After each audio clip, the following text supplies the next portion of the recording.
Good evening, everyone, and welcome to another edition of the Shankly podcast. This week, I'm just joined by the lone figure up front of Dan. You all right, mate? Yeah, so good, mate. Yourself? Yeah, mate, not too bad. Yeah, so we've not had a game for a couple of weeks, but there's still plenty to talk about.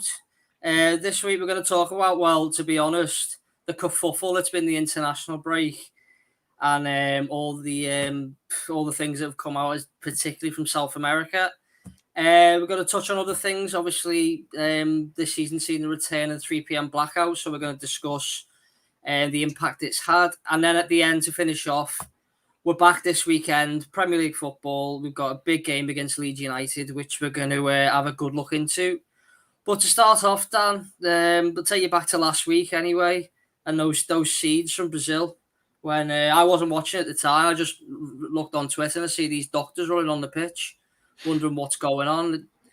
And it turns out that they are trying to drag some Argentinian players off the pitch. And obviously, since then, we found out, FIFA have come out today and said that, well, the Brazilian authorities have said that the 8 Premier League-based players from Brazil, not to mention the 4 Argentinian lads that went there, the Brazilian lads won't take any part in the next 5 days. So obviously, with 3 of those players being our lads, Fabinho, Alisson, and Firmino, just want to get your thoughts on it, mate. It's a bit ridiculous, isn't it?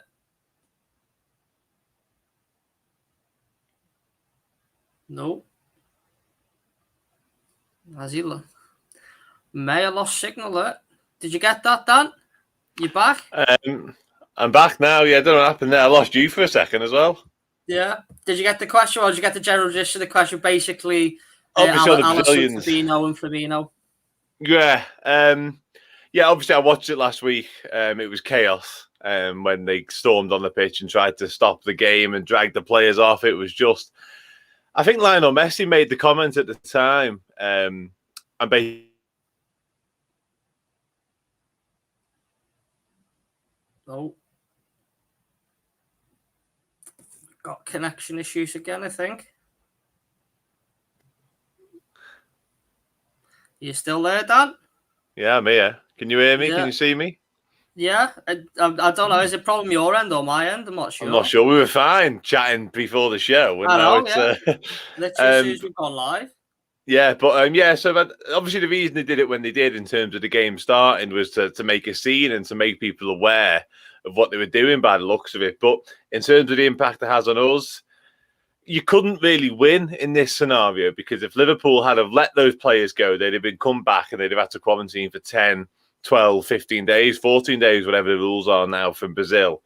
And then they'd been out for even longer. They'd have missed AC Milan. They'd have potentially missed Palace. So from a club point of view, they probably did the right thing. But by the looks of it, like FIFA's ruling and Brazil's request doesn't really have many legs to stand on. I think with the way the world is now, there's got to be a little bit of leeway. And you can't just say...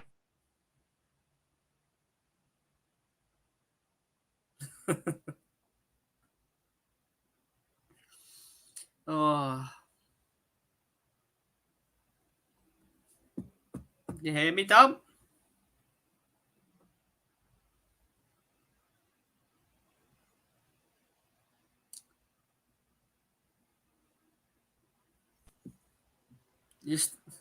You're back, mate. I can see it again. Don't know what keeps happening here.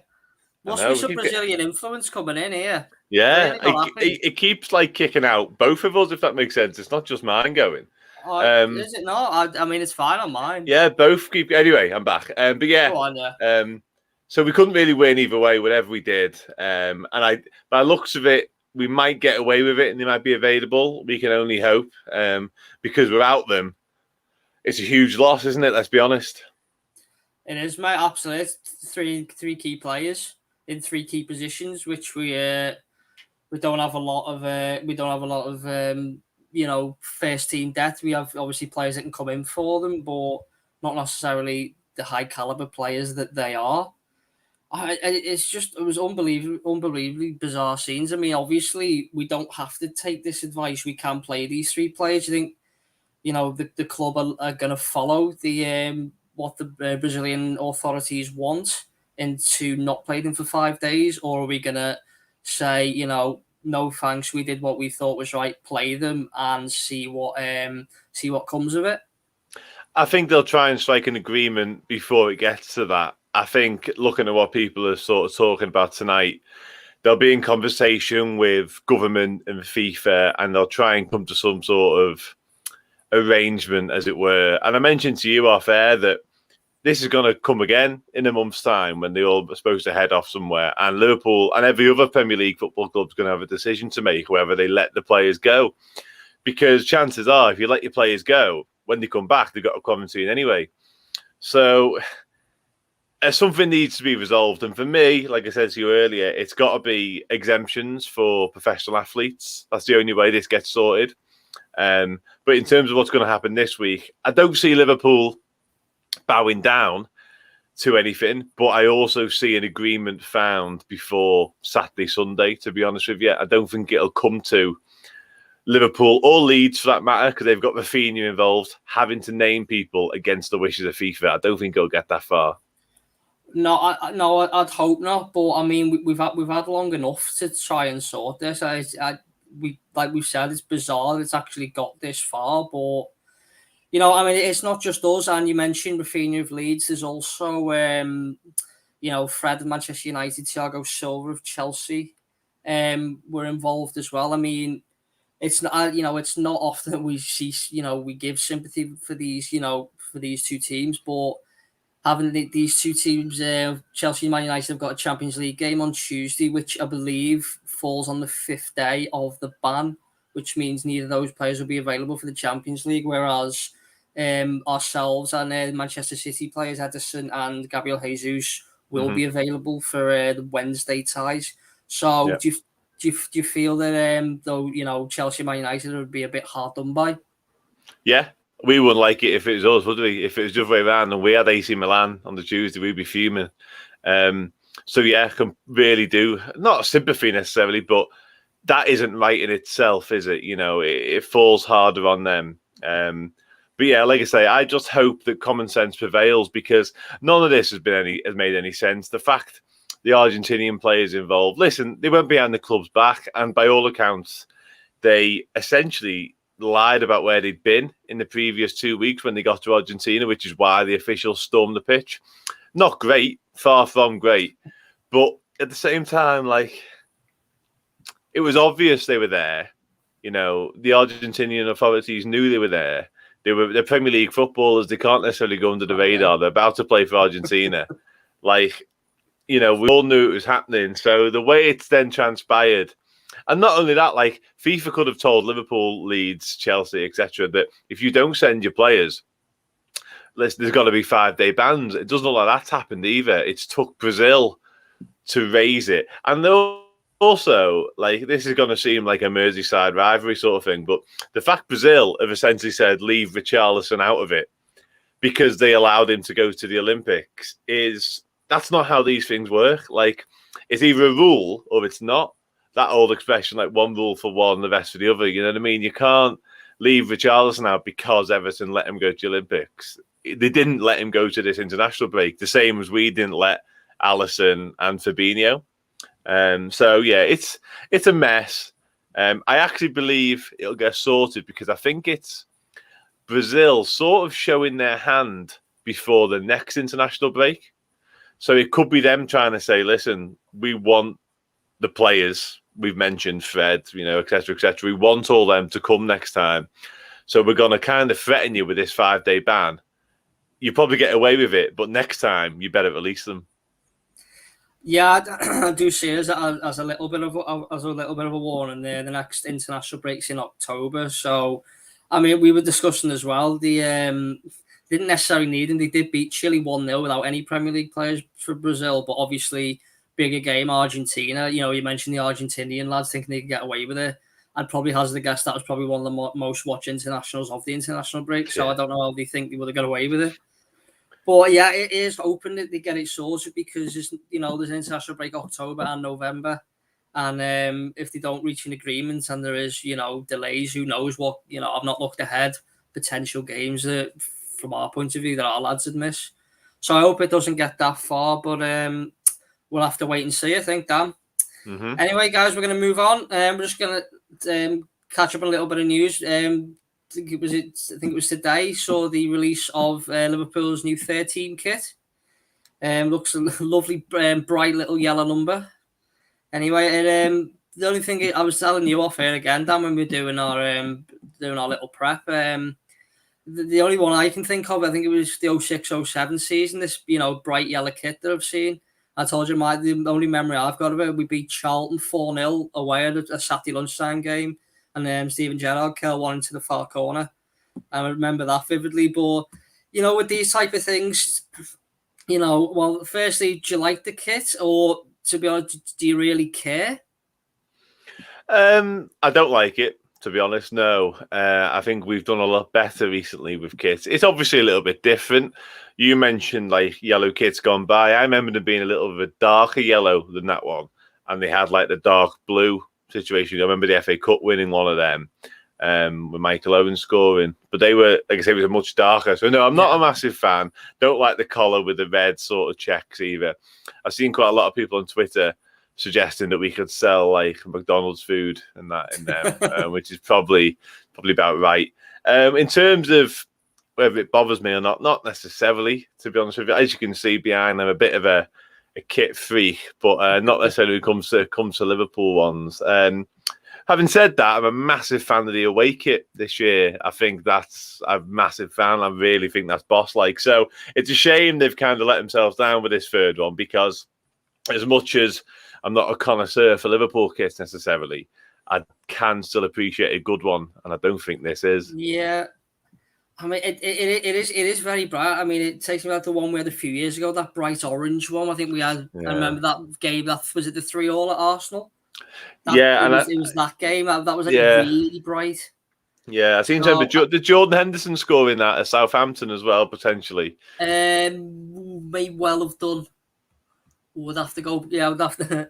That's testing my memory. I'd have to go back on that. But I mean, to me, as long as the home kit's red and we win in whatever kit, I'm not too bothered. I mean, well, they can't miss each other. They can't use that Man United excuse in the 90s that they can't see each other. Yeah, so, the grey Southampton kit that was. Yeah, against Southampton rather. Yeah, I know. And like it's different, isn't it? And it'll sell relatively well, I imagine, because it is that little bit different. And if it makes Jurgen Klopp feel like he's at Dortmund again, then that's something, isn't it, as well? But no, it's not necessarily for me, this one, unfortunately. No, not for me. I mean, if we can tempt Lewandowski to come over, then by all means, go for it. Yeah. Anyway, it's been our first podcast since deadline day itself, and in previous episodes we have talked about our lack of activity in the window and our lack of signings. So anyway, deadline day saw, obviously, like we've seen in this window, the renewal of a couple of contracts. We saw obviously Rhys Williams and Nat Phillips, who committed their futures to the club. Obviously, then Rhys Williams, was let go on loan, which I don't think we were too surprised about, because we do have I think one of the defenders had to go, so. Fair enough. But again, Dan, we spoke about it, a few times during the window, and the lack of signings and that. Now that it's all said and done, now that, contracts have been renewed and we've had our chance, I think I know the answer, but I'm going to ask it again anyway. Are you happy with all the business that we did, or are you disappointed? Yeah, was the answer you thought I was going to say we've still got Divock Origi? Yeah. Yeah. That should have been in the first question. Yeah. I'm disappointed. I am disappointed. And I've seen a lot of people on social media kind of get shut down for being disappointed about the transfer window. And I think you're allowed to be. Like, I think, I've got total faith in Jurgen Klopp, and I've got total faith in our first 12, 13 players, I'd probably say. After that, I've got real concerns. And I think if you look at what's happened since deadline day, Harvey Elliott withdrew from the England squad. Only a knock, but still withdrew. Firmino did his hamstring. We don't know how long he's out for. and Minamino had to withdraw from the Japan squad. So straight away you go, okay, well, there's 3 instant attacking issues that we've got. And we're limited immediately to what we can do and what we can't do. It's just, I was massively disappointed. Yeah, I was. I thought the deals we did in terms of players going out, apart from Origi, were really good. I think Reece Williams had to go out on loan in order to gain first-team experience, because having done so well last year, for him to sit on the bench / play under 23s football would have been a bit of a waste, to be honest. Similar with Ben Davis. I think he had to go and find first-team football somewhere. He's 25. He's not 19. Like, him sitting in the under 23s as well would have been a waste of time. But yeah, in terms of what we did in terms of incomings, I'm gutted we never signed a different attacking option.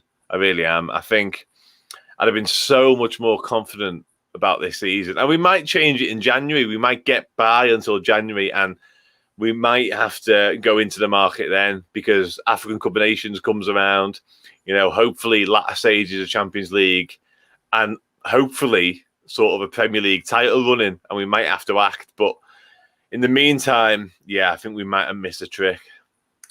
Yeah, I couldn't agree more. It's not so much I look at other teams bringing it, like from nowhere, Chelsea bringing in, Saul from Atletico Madrid on loan.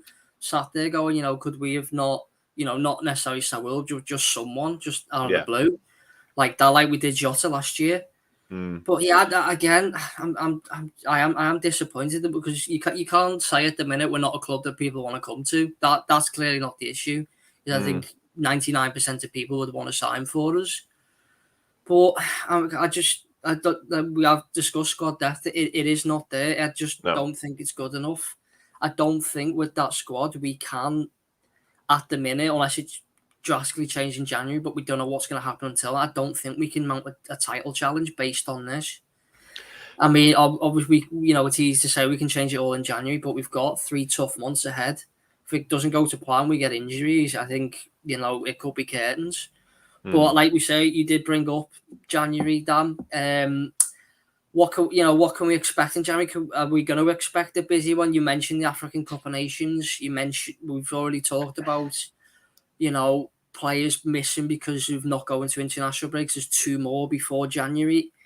Do we, what have we got to do in January? Do we need, is it about squad numbers, about first team play? Obviously, injuries might dictate that. But what do you think January's got lined up for us in your ideal world, Dan? For me, it's still about squad numbers. I think a lot of the criticism that goes around of Liverpool fans when we talk about transfers is people kind of assume that we're talking about £100 million footballers, and we're not all the time, because I'm not convinced we need many of them. Certainly when it comes to the front 3, I'm quite happy with Firmino, Jota, Salah and Mane to rotate. I'm okay with that. It's what comes after that that's the issue.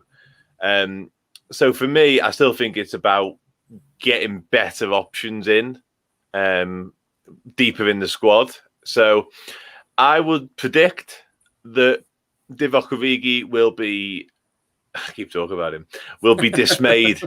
Will be dismayed by the time January comes around, because all being well, obviously we need that bit of luck with injuries. We need that anyway, I think, to challenge for any sort of major honour this season.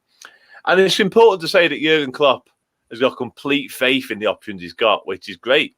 And I trust him, implicitly, I really do. But his faith can be a little bit blinded at times. I think he loves the people he's got so much that he can sometimes forget that they're actually not that great, and they actually let him down too often with injury, probably more importantly. The likes of Naby Keita, I think he absolutely adores Naby Keita. Yeah. Like, I think he's one of his I think he spoke about him previously, like the best player in the Bundesliga. I think he loves him. He loves him that much. You can't see that for the past 2 years, every 3 weeks, he's been injured. You know what I mean? And that's the issue. But yeah, for me, I think, like I say, Origi will be out the door by the 1st of January. I think he's going to play that little football that he'll have no choice but to leave. So I think an instant replacement there. And then what I will say is, a lot of the players we're currently linked with, a lot of it's very loose speculation, I'm aware of that. But if you do a little bit of digging into it, there's a lot of contracts up, it seems, in 2022. and there's a couple in 2023. And that's when you get towards the sort of time whereby clubs will start selling the players for cheap, which is probably what we should have done with Wijnaldum in hindsight. The fact we let him go for free is ridiculous. You know what I mean? Yeah. So, yeah, maybe there's something to be done there. Obviously, in an ideal world, we'd sit here and say we'd sign a pre-contract agreement with Mbappe. But I don't think that's going to happen. But yeah, listen, picking up a couple of players who, I think Frank Kessie at AC Milan, we're probably going to see him next Wednesday. He's one we've been linked with recently, midfielder, which is probably where we need another body. He's at a contract in 2022, for instance. So could you sign him for cheap maybe in January? Possibly. And that's the sort of business FSG would love to do, signing players on the cheap who we really want. So I'm still hopeful. I just think we need a hell of a lot of luck between now and then. If we're still in the Champions League and we're still in the title race, then who knows? I mean, yeah. I think it's this part of the season, it's more, you can't obviously win it at this stage, but you can certainly be right out of it. So, I suppose like we were last season, we had the injuries, but come Christmas, we were through, and I think we were top at Christmas or second. Yeah, we were there or thereabouts. Yeah, we just beat Palace 7-0, and I think we were top. So it just started to catch up with us, didn't it? It just started to catch up a little bit after that. It did in the end. Obviously, with the crowd being back this year, that's gonna, I'll be very disappointed if we lose six at home on the bounce at some point this season. But you speak about that fella from Milan. That's sounds a bit like Minamino when he turned up for Salzburg. And did Van Dijk and put one in the corner at the top end. So I'm not saying I want him to do that necessarily, but hopefully not. We'll hopefully wait and see. But we'll move on anyway because we've talked about transfer. We've talked about this week after week after week. So that hopefully should be the end of it anyway for a couple of months at least. We'll see how it goes. But I just want to talk about obviously back to this season with fans being back. The 3 p.m. blackout has returned this season, whereas last season we saw pretty much the 10 Premier League games being spread out across Friday night, Saturday, Sunday, into Monday night. Now, particularly this weekend, because we were discussing off air, we're going to talk about the Leeds game later. That's the only game on the Sunday, and this week there's 6 games at 3:00 on the Saturday, which. It's obviously unheard of last season. I think the last couple of seasons have been unheard of. So, there's a lot of games Saturday 3:00. Dan, so far Liverpool. We haven't had a Saturday 3. Our first one's Crystal Palace next week, I believe. But I just want to get your thoughts on the return of it. Are you happy to see it back? Are you disappointed that you're not seeing however many 6, 7, 8 games a weekend, or is this how it should be, how it used to be? Yeah, I'm a bit of a traditionalist, to be honest. I'm quite happy to see the blackout back, because I think you can have too much of a good thing, can't you? And I feel like during lockdown and during last season, whereby every single game was on telly, it got a little bit, and there wasn't much else to do at times, so you kind of force yourself to watch some of the games, and you sat there watching West Brom, Sheffield United, thinking, "What am I doing? What am I doing with my life?" So yeah, I'm quite happy to see it back. I think this weekend's a bit of an exception because obviously you mentioned 6 games there. That's unheard of, and 1 game on Sunday is also absolutely unheard of as far as I can remember. I think that's really odd, and obviously as it transpired, it means Ronaldo's return. Not that we're overly fussed, is during the blackout. Which broadcasters won't be particularly pleased about because they'd have loved to have made a big deal out of that on a Sunday. But yeah, in terms of it coming back, I think it's the best move because having games spread out across the weekend was just overkill for me. And also, it did Match of the Day no favours. And like I say, as an old traditionalist, I quite like not necessarily, you see it all on social media anyway, but not necessarily watching every game from Friday night up until Monday night, instead having the opportunity to watch it like on Match of the Day, on highlights, Saturday night or Sunday morning. I think that's the best way of doing things. Yeah, man, I certainly agree with you. I mean, even when we were having our bad run, last season, you looked at some of the games, you couldn't be bothered with them. But yeah, I'm a traditionalist. I enjoy, whether it's Jeff or, final score or whatever, seeing all this, not just the Premier League, your Championship, League One, League Two Yeah. scores all coming in at once. You know, you've got your Saturday afternoon bets on and whatnot. It's a good way to spend 2 hours. It's different than to just sit and watching a football match. You know, that's how I feel about it anyway. But you know, obviously with the blackout return this season, there's fans who got used to last season pretty much watching the team week in, week out. You know, obviously with the exceptions of, you know, pay-per-views, you know, thank God that's gone. And, you know, people who don't have an Amazon or a BT Sport or Sky account this season. And, you know, I do think we're lucky, obviously, as Liverpool fans, because every game's pretty much, you know, near enough on the telly. Every game's been on the telly so far for us. So, you know, there are certain teams, you know, who, you know, don't get on the telly as much. So does this lead to, again, would be an increase in illegal streams, Dan? Are we likely to see more people going down that route after, you know, having everything there in front of them? You know, are we likely to see them increase? Quite possibly. Yeah, quite possibly. Because like you say, now they've had a taste of watching their side every week on telly. They probably will want to keep that up, and whenever they're on at 3:00 on a Saturday, they can't do that, which is wrong in many ways in itself. I think I've just advocated for the blackout, but also having been and lived in Australia for a short period, the fact that they can watch all our Premier League football for really cheap on a Saturday afternoon and we can't when it's our football is ludicrous in itself, but it all boils down to money and Sky and broadcast and all that palaver. But yeah, it might lead to illegal streaming. It might lead to more of that. But if people are going to do it, they're going to do it anyway, aren't they? You know, it's not right. And, you know, we can't advocate it. And we're all fully on board with that. But at the same time, it's out there. And like I say, people have been doing it for a long time. And it might be an uptick in it. It's just something that, you know, the relevant authorities will have to be on board with. But like I say, it's that widespread anyway that, you know, the return to the 3 p.m. blackout is probably the least of its concerns. Oh, yeah. I mean, I did remember a couple of stories. I did see some convictions relatively recently for a couple of people for, you know, illegal streaming. So whether they're taking, you know, these things into account, whether they're trying to get on top of it, you know, a bit more, you know, hopefully the case. But, you know, this is what the blackouts, you know, obviously brought back. So, yeah, again, we'll wait and see on that. But like we were saying before, I just find it strange that there's only one game of a Sunday. I mean, we'll go on to talk about it now, but, you know, I'd have thought you got Leicester, Man City, Man United, Newcastle. One of them would have been absolutely ideal. I know they only get a certain quota in a season. I don't know if they're saving them up for later, but I thought, you know, for me, that was just be an ideal opportunity. But obviously, speaking of Sunday, you know, we'll move on because, you know, proper football is back this weekend. And I don't know about you, Dan, you know, it's not necessarily just because we've had an international break, but Leeds away, I'm really excited. I'm really excited about this. You know, this is a big game. Yeah, it is. Leeds were tough on both occasions last season at Anfield and at Ellen Road. They came at really curious times, both them games. I was thinking about this earlier. So, obviously, the Anfield game was first game of the season.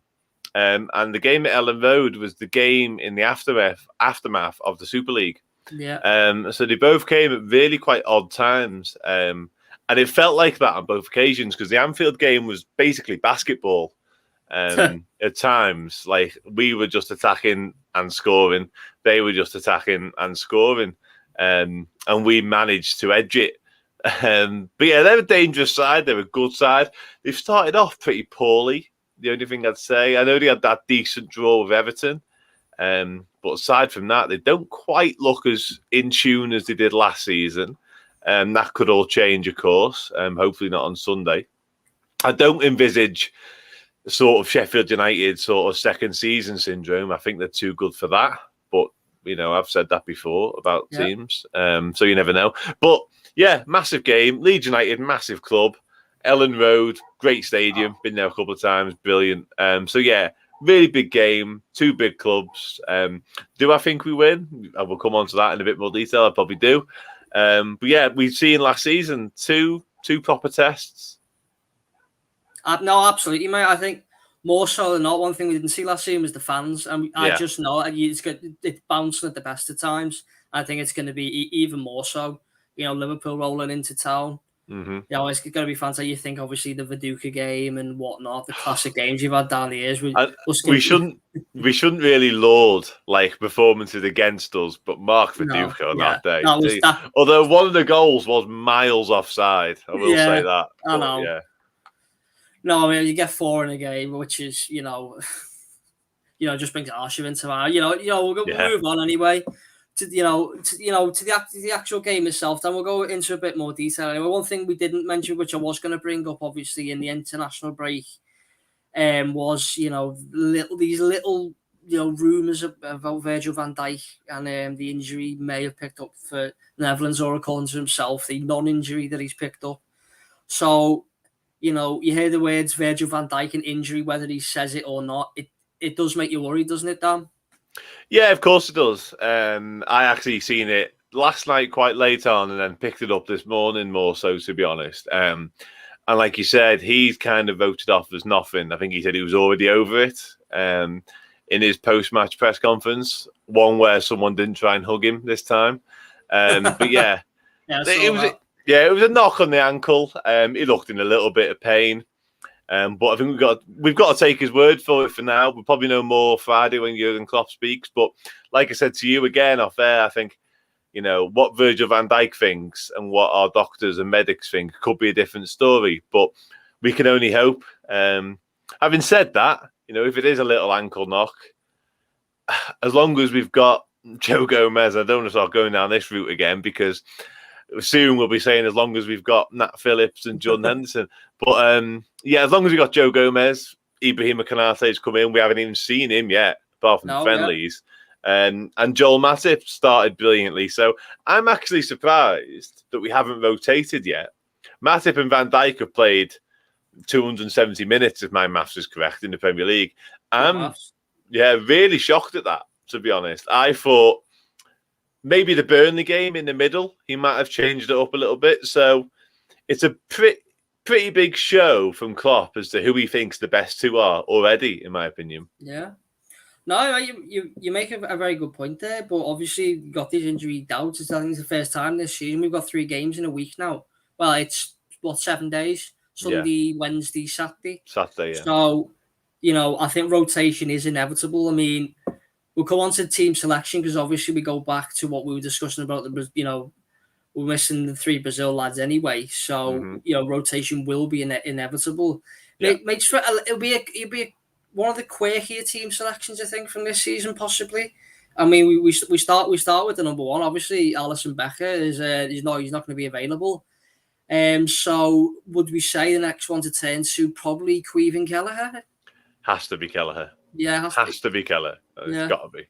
After Adrian last season. I mean, well, not just that. To be fair, sorry to interrupt, but we can say because of Adrian, and you're dead right because we're not. Let's not beat around the bush. Adrian has shown he's probably not good enough at times. He's, the Atletico Madrid game, the Aston Villa game, he has his moments. But in fairness, more so because Kelleher looked so assured when he came in. Like the Ajax game, the couple of Premier Leagues game he started, I think he was brilliant. So he deserves the spot as opposed to Adrian not deserving it, if that makes sense. No, I know. I think he's definitely earned his chance. Certainly, as long as he's fit, which he should be. Not heard anything, so because he was, it was a bit of an injury concern last season. There's a few times he wasn't there, but he's been on the bench for Ireland these last couple of nights. So that should be enough then. Yeah, moving into defence, we've obviously spoke about Van Dijk. I think obviously the fullbacks picked themselves. It's obviously if Joel Matip's fit, which is always a question mark. You never know. Probably read a story on Twitter about that he's not fit. I wouldn't be surprised. But if there is to be a change in centre back, then we've spoke about it. Who would you bring in? You mentioned Joe Gomez, or do you think this could be, would this be the right game to give Konate a debut? I think he's more inclined to give Konate a debut on Wednesday in the Champions League.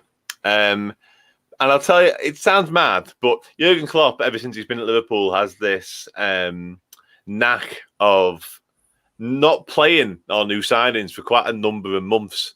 certainly weeks, Yeah. months might be a bit far-fetched. Even Andy Robertson, someone of his quality, it took him a long time to get into the side when our left-back was Alberto Moreno. So to think about that now is madness. But I think it's because he likes to teach players the way we play and also get them adapted to the Premier League, which I know wasn't a thing with Robertson, but Thiago, similar, not necessarily thrown straight in terms of starting all the time. But when you've got someone that good, then maybe that's a bit of a different story. But more to the point, I think Joe Gomez could start on Sunday because of the rotation I spoke about a minute ago. But Canate could play on Wednesday because he's played a bit of Champions League football. He's obviously played on the continent before for Leipzig. So I think he'd be more inclined to throw him into that game than he would against the Leeds side that, let's be honest, can cause absolute chaos. Yeah, no, it certainly can. Well, we'll go on to speak about Leeds a little bit more after this. But you mentioned Thiago there. Midfield, obviously, Fabinho's the second of the three that we can't, are due not to play. Yeah. So I think for me, you've got, I think, obviously Henderson's your cert. I think, look at Thiago now has to be a certainty for me. And then your third choice does, I think, Harvey Elliott is obviously a name that's going to come up there. He's definitely done himself the world of good, the starts I've seen. But what would your midfield 3B, Dan? Would Henderson, Thiago, Elliott, or would you be looking at, someone else? I would probably be looking at Keita, to be honest.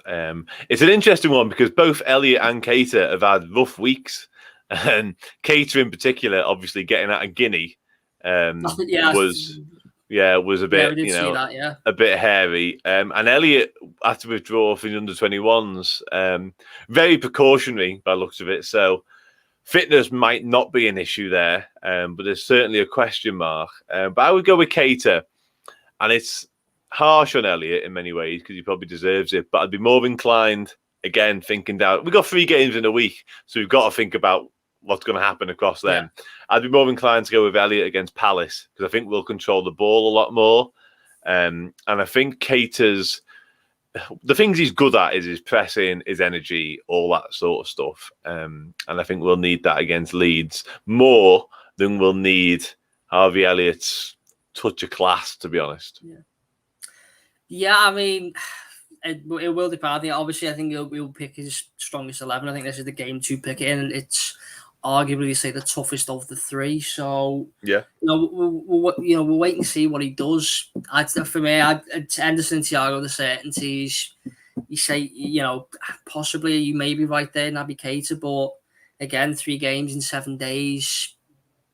Not sure. I mean, then we obviously we would talk about rotation. I think the front 3 obviously a certainty.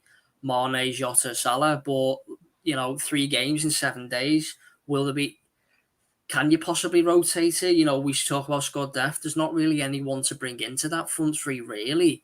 Your only hope is that possibly against Milan or hopefully you get ahead in the game and take players off, or will the rotation come against Palace next week? Because it's a big tall order coming off an international week.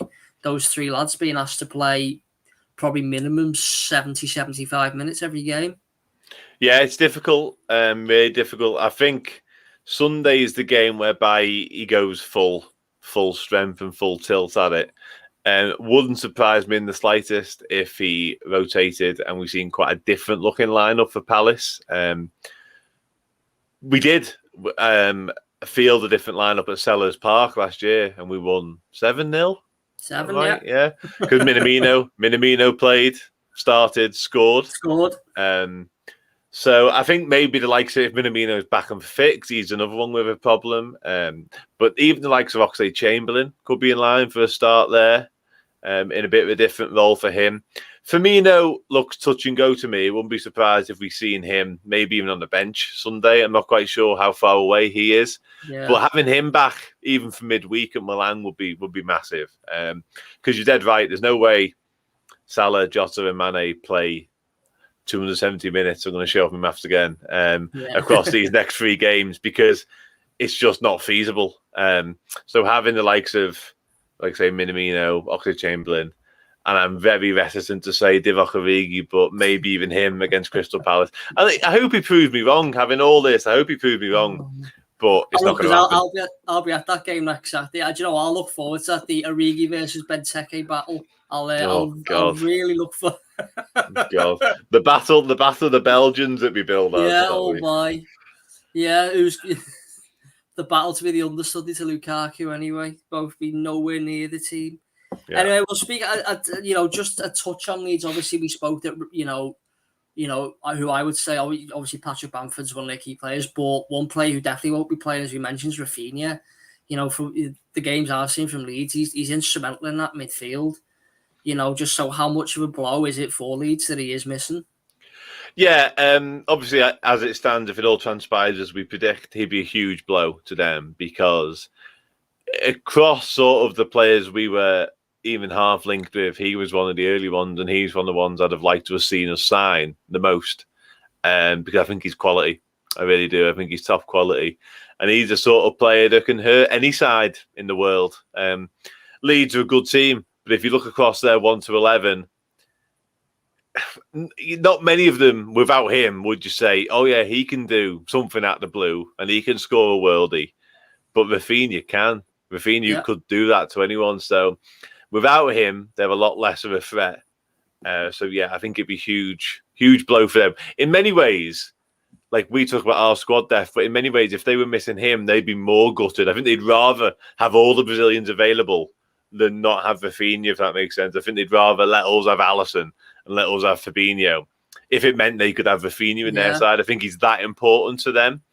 And that's quite harsh on the rest of them. But I do think he's Champions League footballer, to put it in simple terms. Yeah. He's a Champions League footballer, and I don't think the rest of them quite are. No, I'd agree. I mean, it's just the essence in itself. He's been picked for Brazil, so for he's going to be half decent at least, certainly in an attacking position. So I think he's a big. I think Marcelo Bielsa would agree. I think he would let us have our three lads to have Rafinha. He does make that impact. I did mention Patrick Bamford. Fox in the box. I do think he'll be good for another 15 to 20 this season. But I look at we'll move on to a prediction anyway, Dan. What are you thinking this? I'm looking at it, and can you see anything other than sort of like a basketball match? Because I think Leeds, they obviously love to attack, but they don't usually love to defend as much. No, they don't. And I always like when teams play like that against us, especially with our defence back in order. I think that really suits us down to the ground. It's when we come up against Burnley that I think, here we go. There's another one. Yeah. Burnley or West Brom, we're there in the Premier League. Yeah, I just think, this is going to be tough. It's going to be horrible. And we're not traditionally very good at breaking them sort of teams down. But I think we'll have no issues breaking Leeds down. I actually think they'll threaten us as well. But when you've got the firepower that we've got, if a side's going to come and play, great news. So, yeah, I'm confident. I think it'll be tough. I think they'll test us. But I think we'll shine through. And I reckon we win 2-1, I'm going to say. Oh, okay. That's a bit pessimistic for yourself, Dan. Maybe. I completely agree. I do think, especially with the crowd, Leeds without a crowd, unbelievable trying to come forward anyway. And if you've got a home crowd behind you, for me, they'll probably attack even more if you can imagine it. So I see loads of goals in this. I do see Leeds scoring. Well, I do think we'll score. I see like a 4-1 or a 4-2, something like that. Yeah. I know that. You've took my position there. That's normally me. I mean, there's only one game on the Sunday. Sky clearly have picked that for a reason. It's not going to be a job. No, I do see goals. I probably, may not concede. I'll go 4-1 myself. As we will get loads of chances. It's whether we take them. I think Leeds will score. I think both teams to score is the nap bet for me in this one. But for myself, it would be we'll take any win, won't we? But I think for me, I'm good. Bit more overconfident than usual. Anyway, I'm going to go 4-1. I like it. Yeah, I like it. And your reasoning's dead right, because I just think the only reason I'm hedging my bets a little bit is because Leeds, listen, they've only got one way. Marcelo Bielsa isn't going to shut up shop. I'm fully aware of that. Yeah. But the fact that they've started not quite as confident and not quite as well makes me wonder whether they might just rein it in a little bit. Because obviously they went to United, didn't they? And they went all guns blazing and they got dismantled. Got hammered, so I just wonder if Bielsa, he's not going to throw the book away entirely and say, right, 10 men behind the ball. It's never going to happen. But I just wonder if he'll go, let's maybe try and keep things a little bit tighter. But we'll see. And listen, I hope you're right. Well, hopefully. I mean, you make a good point. Obviously, without Rafinha, without your main sort of man to break a side down, he's going to have a look at he needs a plan B. So whether his plan B is maybe to sit in a little bit more, we'll have to wait and see. I'm certainly excited for it. I know you are, Dan, and I look forward to discussing it whenever we're next on. That's it. And speaking of which, that's all we've got time for anyway, guys. I'm not too sure when we'll be back. Maybe possibly Sunday night, maybe Monday night. It'll be one of those two, I'm sure. We'll have to wait and see. But for now, anyway, it's me thanks to Dan. All good. Cheers, no we had a little bit all. of a problem at the start, but it's held through in the end. Good. So, good to see you, everyone, and we'll catch you soon.